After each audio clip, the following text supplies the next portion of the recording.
Usai jeda pemirsa, apa kabar Indonesia Malam tentu masih akan menemani Anda bersama dengan Caca Anissa dan juga dialog yang tidak boleh dilewat. Benar sekali Ken dan juga pemirsa, Anda pasti tahu gerakan coblos 3 paslon di Pilkada Jakarta. Apa konsekuensinya? Benarkah bisa dipidana? Dan bagaimana kemudian asal mula munculnya gerakan tersebut? Di Apa Kabar Indonesia Malam, sesaat lagi.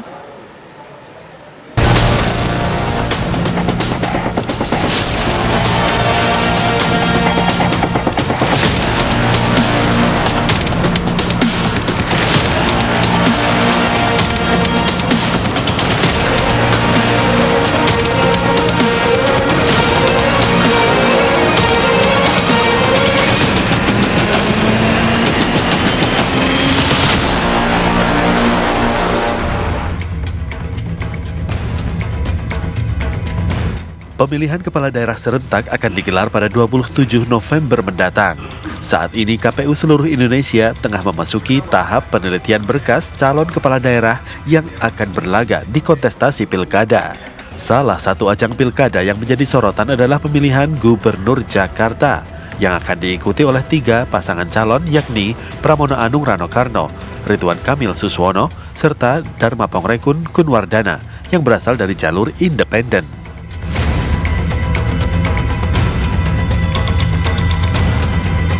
Berbeda dengan pilkada di daerah lain, di Jakarta bergema ajakan untuk mencoblos atau memilih ketiga pasangan calon ini. Menggemanya ajakan ini diduga karena ketidakpuasan pemilih, lantaran ada tokoh yang tidak bisa mengikuti kontestasi Pilgub Jakarta. Ajakan untuk mencoblos ketiga calon ini tentu mencederai demokrasi dan menodai semangat pemilihan umum. Karena itu, ajakan seperti ini perlu dibendung.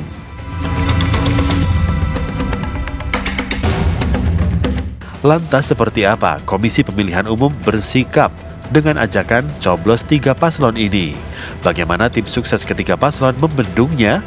Dari Jakarta, tim TV One mengabarkan.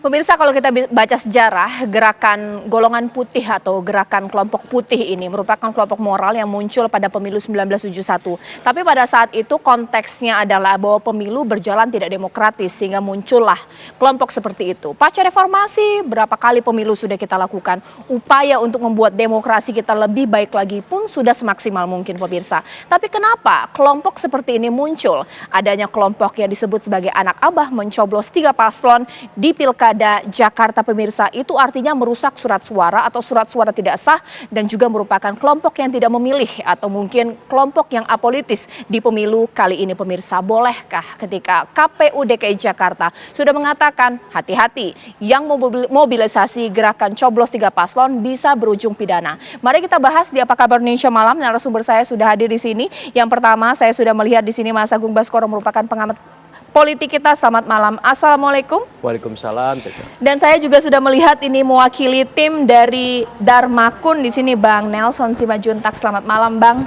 Malam, Horas. Horas, Bang. Dan juga di sini ada Mas Habib mewakili RK dan Suswono. Ya, Dan juga Assalamualaikum. Dan saya ingin menyapa narasumber yang tersambung lewat sambungan Zoom di sini, mulai dari Bang Ciko Hakim yang mewakili Pramono Rano. Apakah sudah tersambung, Bang Ciko?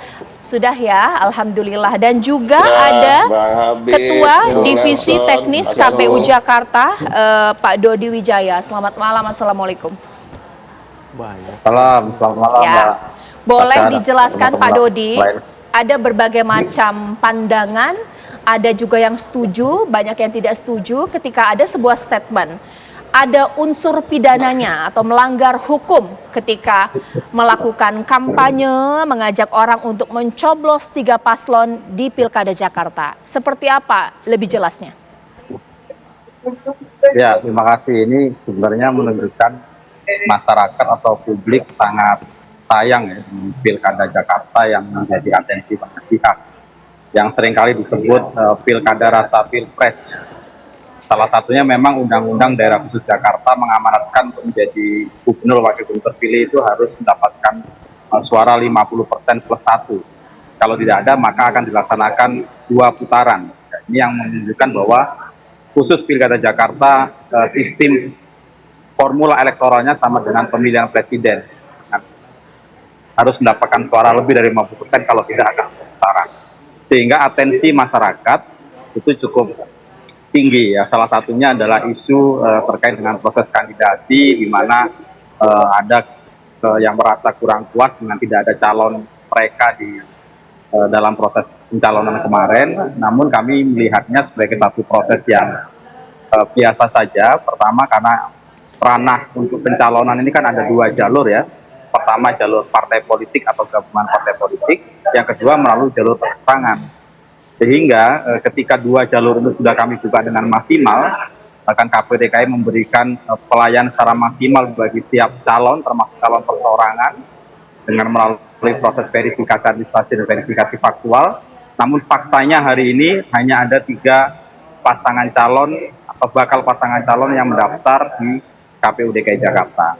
Nah, sehingga apa yang terjadi kemarin sebagai bentuk mungkin ketidakpuasan dari sebagian masyarakat, ya itu sebenarnya wajar-wajar saja ya, sebagai satu ekspresi politik.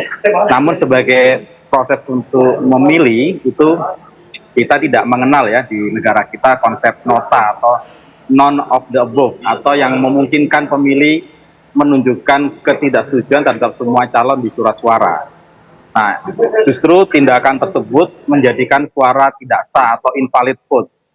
Nah, invalid vote ini justru menjadikan suara menjadi tidak bermakna. Padahal salah satu tujuan desain penyelenggaraan pemilu menurut standar internasional itu adalah menjadikan pemilu itu bermakna. Nah, bagaimana membuat pemilu bermakna? Nah, kita melihat Pilkada Jakarta ini kan sebenarnya seperti sebuah pesta ya.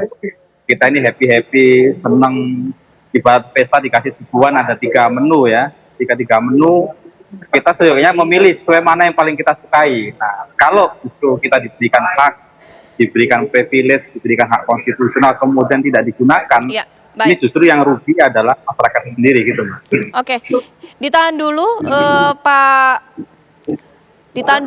Pak Dodi Wijaya. Saya ke Mas Agung terlebih dahulu sebelum nanti saya tanya ke masing-masing perwakilan dari paslon. Ibarat lagi kondangan ini. Jadi kalau ada tamu nggak datang ke acara pernikahan, acara undangan tersebut, kenapa? Nggak suka dengan pengantennya atau seperti apa? Kalau ada kekecewaan, ya sudah. Sekarang kan tidak lawan kota kosong. Sekarang ada 3 paslon. Masih ada gerakan ini seperti apa? Nggak menarik 3 paslon itu seperti apa? Iya, yang perlu di-endorse sebenarnya ada 3 aktor ya, Cak. Jadi kalau saya melihat ketika ada situasi di mana kotak kosong ataupun 3 pasang dicoblos oleh semua pemilih, maka yang perlu di-endorse utama itu penyelenggaranya dulu, KPUD, Bawaslu-nya dan seterusnya. Supaya apa? Supaya nggak kebobolan nih. Caranya bagaimana kemudian mensosialisasikan Pilkada Jakarta itu semenarik mungkin, semeriah mungkin, bahkan bila perlu mobil-mobil sound yang menarik, atraktif itu keliling sampai ke RT RW supaya apa? Sosialisasi pemilu ini bisa sampai ke akar rumput.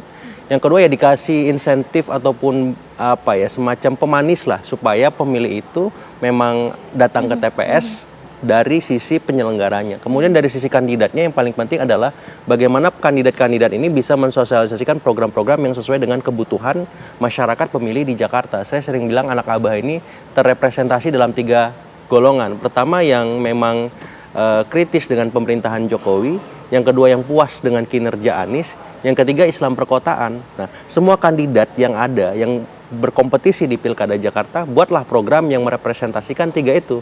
Islam perkotaan, pemilih kritis terhadap pemerintahan hari ini, dan yang memang puas dengan program Anies. Contohnya apa? Yang Islam perkotaan bisa dengan ya lebih banyak program-program yang Islami mungkin di level bawah seperti itu. Yang kedua yang kritis, bagaimana kemudian program-program ekonomi dilanjutkan, diselesaikan. Yang ketiga yang memang puas dengan kinerja Anies, semua paslon dilanjutkanlah program-programnya. Sehingga apa? Sehingga besok mereka punya kepastian ketika kandidatnya tidak maju, abahnya tadi nggak maju, oh ada kandidat alternatif yang bisa mereka pilih. Nah yang ketiga yang paling penting sebenarnya partai-partai yang menjadi koalisi pengusung dari paslon-paslon ini. Supaya apa? Supaya tidak sendirian berjuang penyelenggara dan kandidatnya seperti itu. Oke, nanti dari masing-masing perwakilan paslon untuk Pilkada Jakarta, di sini Mas Habib, Bang Nelson dan juga Bang Ciko, ketika ketemu dengan masyarakat, sebagai gerakan apolitis coblos 3 paslon ini ada tidak sih ditemui di masyarakat? Atau jangan-jangan ada kelompok yang mengendorse, memobilisasi hal tersebut? Karena ini gaungnya juga di media sosial pemirsa. Sesaat lagi di Apa Kabar Indonesia Malam.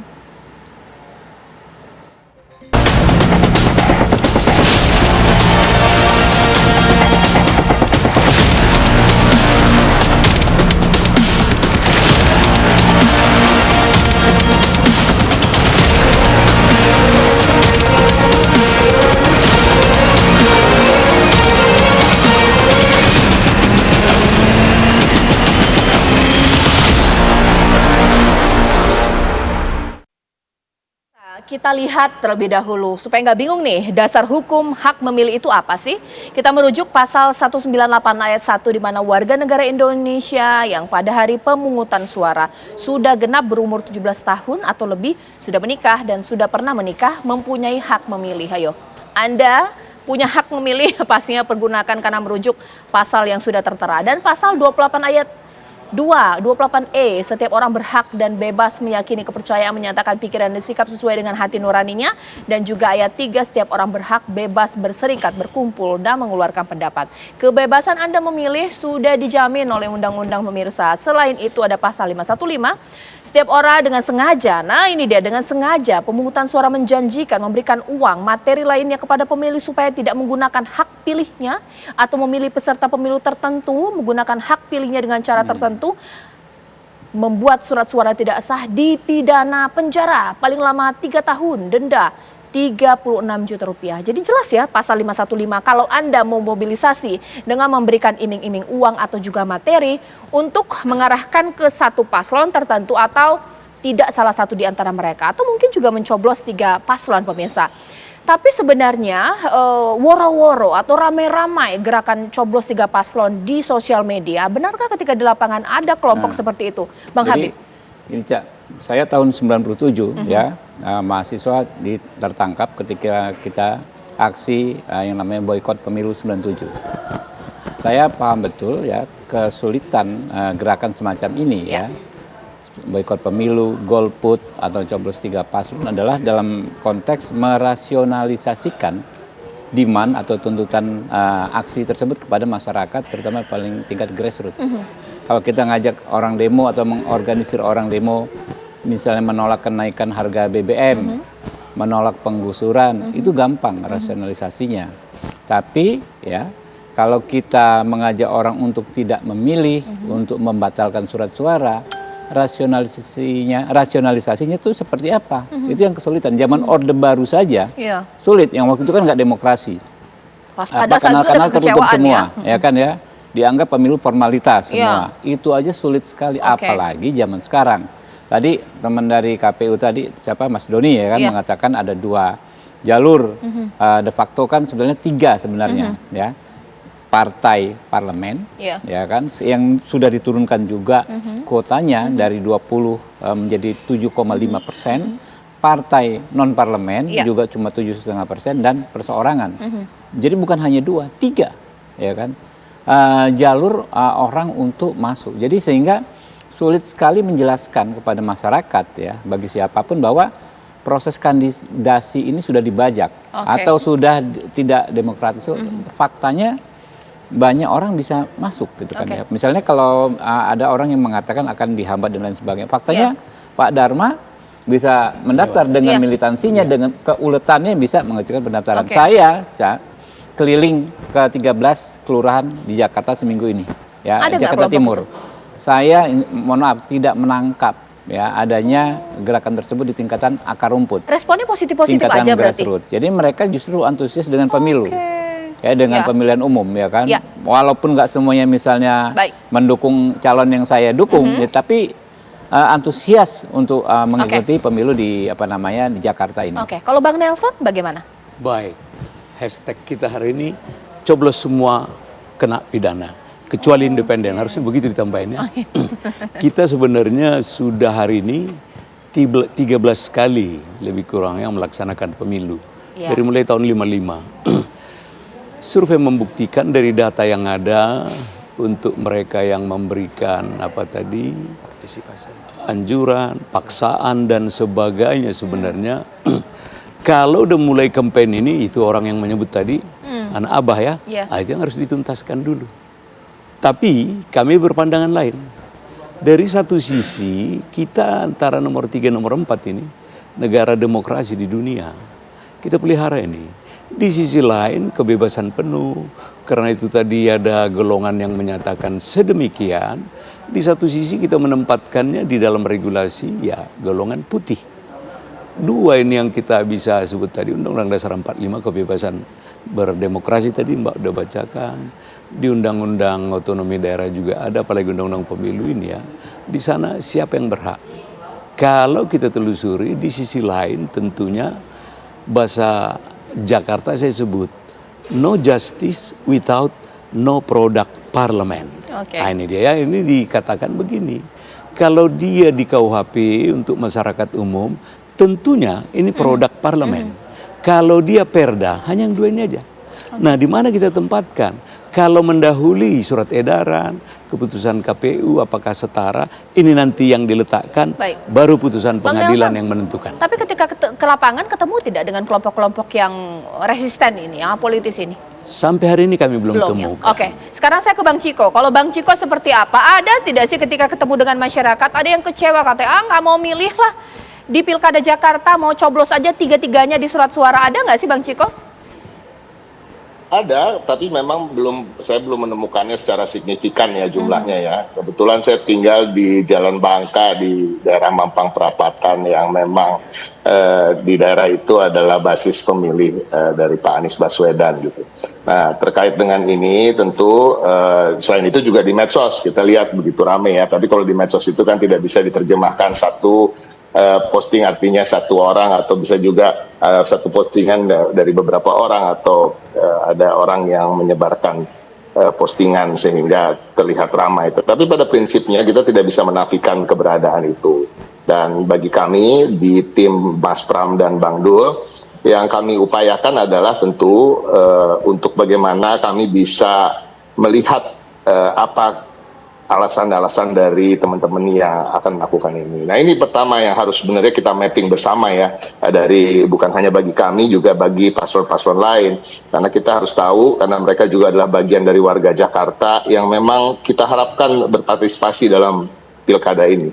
Nah, kita harus mapping apa sih yang menjadi concern mereka, apa yang mereka rasakan, mengapa mereka sampai ingin melakukan hal tersebut. Gitu. Tapi pada prinsipnya setiap warga, setiap orang yang tinggal di Jakarta tentunya punya keinginan, punya kebutuhan, punya aspirasi yang mereka ingin titipkan. Itulah saya rasa yang mengapa mereka menjadi semacam punya kekecewaan karena calon yang mereka anggap bisa menyalurkan aspirasi mereka kemudian batal untuk maju dan berlayar di pilkada ini. Artinya mereka merasa ada harapan-harapan yang pupus bersama dengan pupusnya harapan sang calon untuk maju gitu. Nah, artinya sekarang kalau bagi kami sedang memapping gagasan-gagasan dan visi misi apa sih yang mereka rasa sepertinya tidak akan dilanjutkan oleh calon-calon lain apabila calon mereka tidak maju. Dan ini yang akan kami rangkul, ini yang akan kami coba untuk memberikan solusi, dan mudah-mudahan ini juga dilakukan oleh teman-teman lain. Karena saya rasa kalau terkait dengan ancaman pidana dan lain-lain, ini bukan zamannya, karena mereka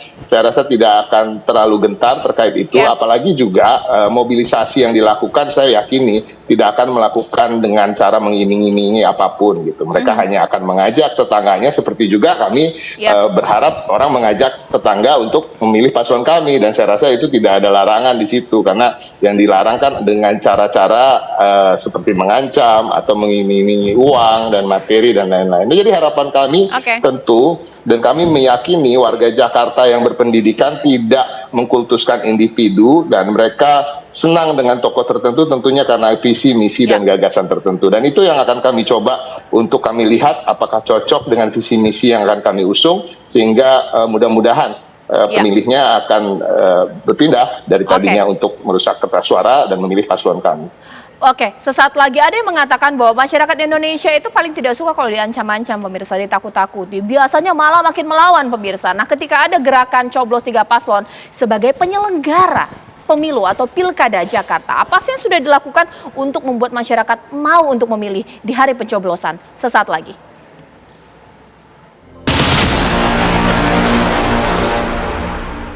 Masyarakat Jakarta datang ke pesta yang digadang-gadang sebagai pesta rakyat di Pilkada Jakarta. Buat dong pestanya menarik sehingga masyarakat mau datang. Apa yang sudah dilakukan oleh KPU Jakarta? Langsung saya tanyakan, Mas, ini bagaimana? Apa yang sudah dilakukan untuk membuat bahwa mobilisasi dari KPU ini jangan sampai kalah dengan mobilisasi orang yang coblos 3 paslon?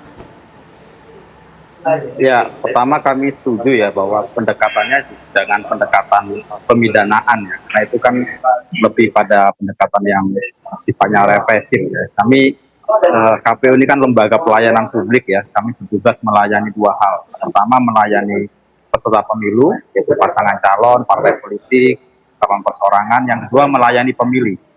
Nah, tentu dalam konteks pelayanan pemilih ini ada tugas-tugas, salah satunya adalah sosialisasi dan pendidikan pemilih.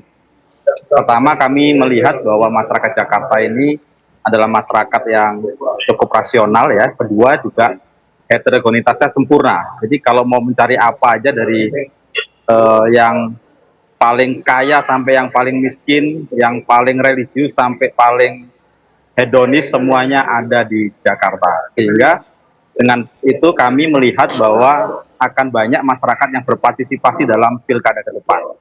Tentu pendekatan-pendekatan sosialisasi yang selama ini dilakukan akan kami laksanakan dan kami gencarkan. Jadi banyak sekali Mbak Caca, setiap hari itu kami menerima audiensi, permohonan untuk sosialisasi dari para ormas, organisasi kepemudaan, RT RW, komunitas, sampai kami juga secara waktu juga sangat terbatas ya, sehingga kami limpahkan ke KPU Kabupaten Kota, ke teman-teman di PPK, PPS, KPU tingkat kelurahan, dan itu semua terus bergerak ya. Termasuk juga kita akan libatkan kampus karena putusan Mahkamah Konstitusi yang terbaru bahwa kampanye itu juga bisa dilakukan di kampus dengan tanpa menggunakan atribut ya. Dan itu menurut saya banyak hal yang bisa kita laksanakan dan kita sosialisasikan, dan kami terus berjalan setiap hari, dan kami meyakini partisipasi masyarakat untuk Pilkada Jakarta akan tinggi. Dan kenapa ini penting? Karena Jakarta tidak akan lagi menjadi ibu kota ya. Pasca Undang-Undang Nomor 2 Tahun 2024 akan menjadi kota daerah khusus, pusat ekonomi dan kota global. Maka dalam hal ini Pilkada Jakarta ini menjadi momentum yang penting bagi masyarakat Jakarta untuk memilih pemimpin. Siapa yang bisa membawa transformasi dari mantan ibu kota menjadi kota global. Nah, justru kami mengajak semuanya, masyarakat dari akar rumput sampai yang kelompok-kelompok masyarakat kelas menengah, termasuk 51%-nya adalah Gen Z dan milenial. Kami meyakini ini adalah pengalaman mereka untuk menjadi pemilih pemula, dan terus kami lakukan, dan tentu kami mendorong pasangan calon untuk melakukan kampanye-kampanye atraktif, yang edukatif, yang menarik, bisa mengoptimalkan semua kanal-kanal media sosial. Jadi ada peran penyelenggara, ada peran pasangan calon, ada peran partai politik dan gabungan partai politik untuk mensukseskan ini. Gitu Mbak Gata. Jangan negatif thinking dulu pemirsa, KPU tidak melakukan apa-apa banyak. Mungkin tim di KPU ini sampai nggak pulang-pulang pemirsa untuk mensosialisasikan pemilu atau pilkada Jakarta. Mas Agung, kita bisa apa kalau ternyata yang membuat munculnya gerakan apolitis coblos 3 paslon adalah kelompok-kelompok kecewa. Kelompok-kelompok yang memang mobilisir, bahkan merencanakan untuk masyarakat merusak suara-suara di pilkada Jakarta. Kita bisa apa? Ya, saya ngambil contoh waktu terjadi COVID-19, Caca ya. Itu ada 3 hal yang dilakukan oleh Satgas COVID. Yang pertama itu saya teringat, dan mungkin ini bisa diadaptasi di Pilkada Jakarta mungkin ya. Yang pertama itu memperkuat narasi tentang partisipasi pemilu. Jadi di semua sosial media platform itu gencar dilakukan, apakah TikTok, Facebook, Instagram, dan seterusnya, YouTube, seperti itu, dengan melibatkan influencer misalkan. Yang kedua, memperkuat struktur pemerintahan dari level RT, RW, desa, sampai seterusnya seperti itu. Sehingga semua aparat ini bergerak untuk mensosialisasikan partisipasi pemilih. Yang ketiga adalah bagaimana kemudian membuka ruang-ruang partisipasi publik. Misalkan KPUD, KPU Kota Kabupaten membuka misalkan relawan pemilu, relawan demokrasi, dan seterusnya, supaya ada keterlibatan dari bawah, supaya kesadaran memilih itu makin besar. Jadi sifatnya tidak hanya top down, tapi bottom up sistemnya juga jalan. Nah, saya kira 3 hal itu efektif ketika COVID terjadi, dan untuk konteks Jakarta ini sangat mungkin. Kalau kandidatnya sudah bekerja mensosialisasikan program-programnya, KPUD-nya juga seperti itu. Kemudian nanti ada dari partai, dari pemerintah pusat. Saya kira angka partisipasi yang trennya bagus di Jakarta kemarin 2017 sampai 78%, itu bisa minimal dipertahankan lah. Tidak perlu kita langsung bombastis ini bisa naik, tapi pertahankan, dan bahkan trennya bagus kan nanti bisa lebih baik seperti itu. Saya jadi penasaran bahwa ternyata untuk membuat hal ini, untuk menghilangkan gerakan apolitis atau coblos 3 paslon ini dari masing-masing paslon, selain visi dan misi, harus menggaungkan juga bahwa harus milih di pilkada, jangan golput. Mungkin dari Bang Ciko sendiri ada tidak kemudian upaya seperti itu, memberikan pesan seperti itu kepada masyarakat? kami lebih mengutamakan pesan terkait visi misi dan gagasan ya, terkait dengan kita juga harus mau repot ya sebagai paslon, sebagai tim paslon, kita harus mau repot siapa sih sosok-sosok yang memang bisa digerakkan untuk tidak memilih di pilkada ini. Dan kita harus mapping siapa mereka, apakah kaum miskin kota yang juga sebagian adalah pemilih dari Pak Anies Baswedan, apakah kaum Gen Z dan milenial yang juga tertarik dengan program-program beliau yang kemarin cukup inovatif misalnya, ataukah juga para kelas menengah yang merasa juga diuntungkan dengan hal-hal yang terkait dengan transportasi misalnya Jaklingko atau Jakmania yang senang karena ada JIS dan lain-lain. Jadi kita lebih ke arah situ, kita mengajak, kita melihat program-program itu yang akan kalau dilanjutkan tentunya akan lebih menurunkan kemungkinan bahwa mereka tidak akan memilih gitu. Jadi itu yang diutamakan. Terkait dengan golput, kami tetap menganggap bahwa itu masih adalah dalam tataran hak dari seseorang di sebuah sistem demokrasi. Namun tentunya kita juga harus melihat mana yang lebih baik, mana yang lebih sedikit mudaratnya. Yang lebih sedikit mudaratnya tentu tetap pergi ke bilik suara dan memilih. Dan satu-satunya cara yang kami sampaikan selain dengan tadi mendekati visi misi, gagasan dan juga hal-hal yang menjadi kebutuhan warga tersebut, kami juga mengatakan kalaupun kalian tidak datang, pemilu itu tetap terlaksana. Kalaupun kalian tidak memilih atau merusak kertas suara, tetap akan ada yang dipilih sebagai pemimpin di Jakarta ini. Dan jangan sampai yang dipilih nanti, yang menang itu justru yang semakin jauh dari apa yang diharapkan oleh mereka dan bisa disalurkan aspirasinya melalui pasangan yang terpilih gitu. Jadi intinya itu aja. Kami hanya bisa mengatakan hal tersebut bahwa nggak efek loh ketika kalian merusak kertas suara, tetap akan ada gubernur dan wakil gubernur yang dipilih. Oke, kalau Bang Nelson seperti ada tidak sih upaya mapping ini? Mana sih masyarakat yang memang tadi sudah kecewa, tadi nggak mau milih di pilkada Jakarta, ini kan yang harus disosialisasi gencarnya di situ. Kita letakkan dulu visi misi tadi ya. Dari aspek rekonstruksi hukum saja tadi udah kita bacakan. Pertama dia udah 17 tahun ke atas, sudah dewasa penuh, pemikir dan sudah elegan lah untuk memilih ya. Yang kedua, siapa tahu, yang penting jangan ada suruhan lah, udah matang ini semua. Ada satu cara terbelakang begini, bagi kita bagaimana menjadikan manusia, masyarakat Jakarta ini beradab, terhormat, mandiri, merdeka dan bahagia serta sejahtera. Ini gambaran kita peroleh. Kalau flashback sudah berapa kali saya ingat lagi 450 lebih tahun Jakarta ini udah ulang tahun. Apakah harus kita persoalkan yang begini-begini lagi? Kita menempatkan masyarakat itu dulu praduga tidak bersalah ini ya. Kalau sudah ada tadi regulasi yang mumpuni, yang bisa mengangkat ini, dengan kecerdasannya dia bisa melihat apa latar belakang, who am I, siapa dia, apa yang bisa dia buat untuk Jakarta ke depan. Inilah mungkin yang bisa kita jadikan moto, Jakartaku itu aman, dan tentunya bagaimanapun keluargaku akan nyaman. Ini dia. Bang Habib. Ya, walau sedikit apapun, ya, walau kecil apapun angkanya, orang-orang yang saat ini berpendapat untuk mencoblos 3 paslon kan juga pemilih, ya. Dan kami kontestan, ya, partai yang mengusung paslon juga mencari sebanyak mungkin pemilih. Jadi mereka lah juga salah satu menjadi target kampanye kami, ya. Nah, orang Jakarta itu kembali lagi pada akhirnya tidak mengkultuskan calon. Kalau ini orang ya, tidak mengkultuskan orang. Saya paham sekali. Kenapa memang ada calon yang didukung, tapi karena memang ada beberapa program-programnya, sikap politiknya dan lain sebagainya yang disetujui oleh orang yang mengikutinya.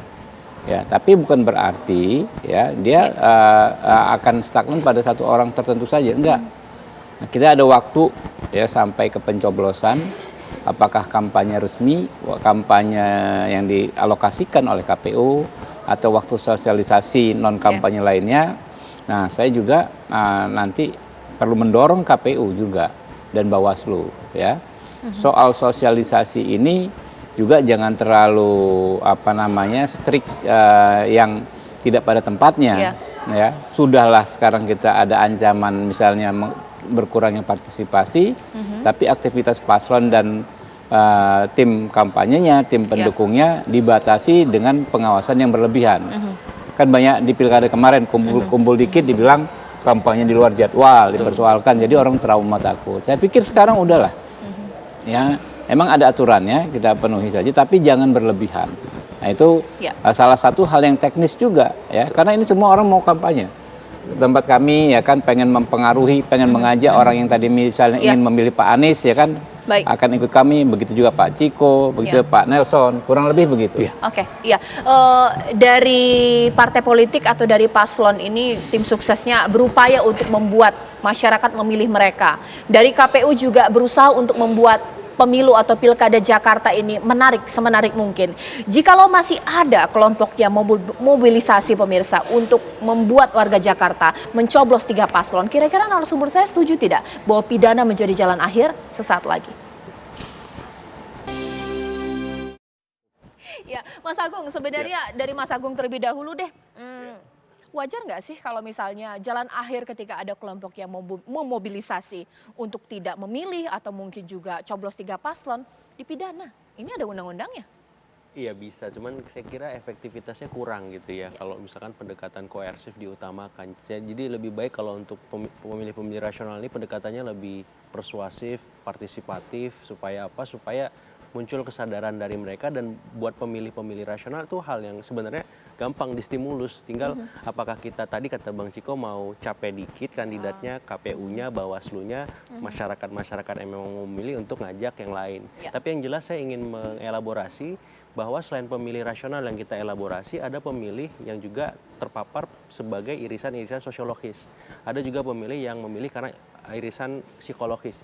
Sosiologis ini misalkan yang memang memilih karena agama, suku, ras, dan seterusnya. Nah ini bisa dilibatkan nih, misalkan ketua MUI Jakarta misalkan, atau ketua gereja Jakarta dan seterusnya. Supaya apa?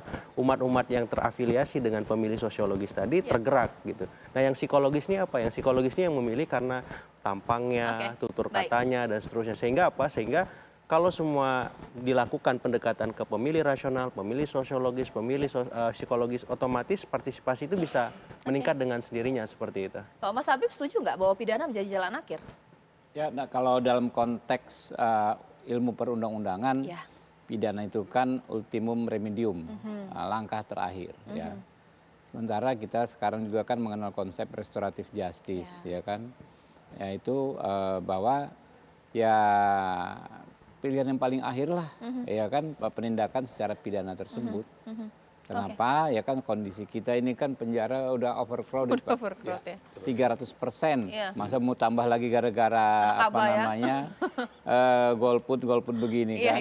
Nggak, masih banyak cara lain yang bisa kita lakukan ya untuk mendorong orang tidak melakukan hal tersebut. Ya itu tadi maksimalisasi kampanye oleh 3 paslon maupun oleh KPU. Oke, Bang Nelson. Ada satu hal kita sebut the hiding area ya, area tersembunyi lah. Dan ini mungkin bagi lembaga KPU, KPUD se-Indonesia ini merasa beruntung juga, pengganti sosialisasi. Di sisi lain supaya masyarakat itu sadar, oh kita mau campaign, oh kita mau pesta demokrasi, kita mau memilih orang mana the best diantara yang non the best. Oleh karena itu bisa jadi untung ruginya ya. Kalau penyelesaian akhir sebenarnya semua harus di pengadilan. Tetapi membuktikan ini panjang. Kalau kita bilang 3 hari nggak mungkin. Coba begitu beratnya 3 tahun dan tadi penaltinya 36 juta. Apakah ini bikin efek jerah? Apakah 5 tahun berikutnya ini bisa berubah? Survei membuktikan tidak pernah lebih dari golput itu 30% di Indonesia. Kalau Bang Ciko seperti apa? Setuju nggak kalau jalan akhir ada kelompok-kelompok yang menghasut ini ya, pidana penjara menjadi pilihan? Ya kita harus menjauh lah dari opsi tersebut ya menurut saya ya. Pada prinsipnya gini, kalau kita pelajari salah satu alasan dari para inisiator yang menginginkan merusak kertas suara atau mencoblos ketiga-tiganya kan salah satu faktornya selain tadi yang visi misi dan gagasan calonnya yang gagal maju ini juga gagal untuk diperjuangkan. Yang pertama, tapi juga ada faktor terkait dengan ketidakadilan yang mereka rasakan. Entah itu benar atau tidak kan itu relatif tergantung kita melihatnya dari sisi mana. Tapi pada prinsipnya ketidakadilan ini akan kembali bisa dibuktikan ketika mereka yang hanya saya katakan mengajak untuk tidak memilih atau mengajak untuk mencoblos ketiga paslon sehingga rusak kertas suara kemudian dipidana, sementara kita tahu mereka juga merasakan banyak orang-orang yang melakukan kejahatan, koruptor dan lain-lain masih bebas berkeliaran, dan ini akan justru memicu gerakan golput yang tidak perlu diajak lagi di pemilu-pemilu berikutnya, dan ini akan sangat kontraproduktif. Jadi kami di tim Mas Pram dan Bang Dul tetap bersikeras tentunya bagi paslon-paslon dan juga KPU untuk terus mensosialisasikan betapa pentingnya untuk memilih dan sehingga kita dapat mempunyai pemimpin yang bisa kita menyalurkan aspirasi pada. Oke, terakhir Pak Dodi, bagaimana? Ya, sebenarnya KPU ini kan sekali lagi adalah lembaga pelayanan ya, termasuk salah satunya adalah pelayanan terhadap pemilih. Jadi kami lebih mengutamakan untuk mendata pemilih, memberikan pendidikan pemilih, pendidikan partisipasi pemilih, kemudian memberikan fasilitasi kepada pasangan calon untuk kampanye secara edukatif, secara lebih kreatif. Itu yang pendekatan yang akan kami pilih ya. Jadi kami lebih kepada pelayan kepada pemilih. Kalau urusan-urusan pidana, urusan pelanggaran itu biarlah menjadi urusan dari teman-teman Bawaslu ya dan aparat penegak hukum. Ya. Jadi kami akan lebih banyak melakukan pendekatan-pendekatan yang edukatif, partisipasi publik. Tadi yang disampaikan Mas Agung tadi kami sepakat ya bahwa kami akan lebih banyak melibatkan partisipasi masyarakat. Salah satunya kami akan mengumpulkan ketua RT dan ketua RT se-DKI Jakarta, nanti bersama Pak PJ Gubernur, nanti kami akan ada sosialisasi secara masif terkait dengan hal tersebut. Nah, ini nanti kami akan laksanakan jalan-jalan. Baik, terima kasih Pak Dodi, terima kasih juga Bang Ciko, Mas Agung, Bang Nelson, dan juga Mas Habib. Memang hak Anda untuk menggunakan atau tidak menggunakan hak politik Anda di Pilkada Jakarta.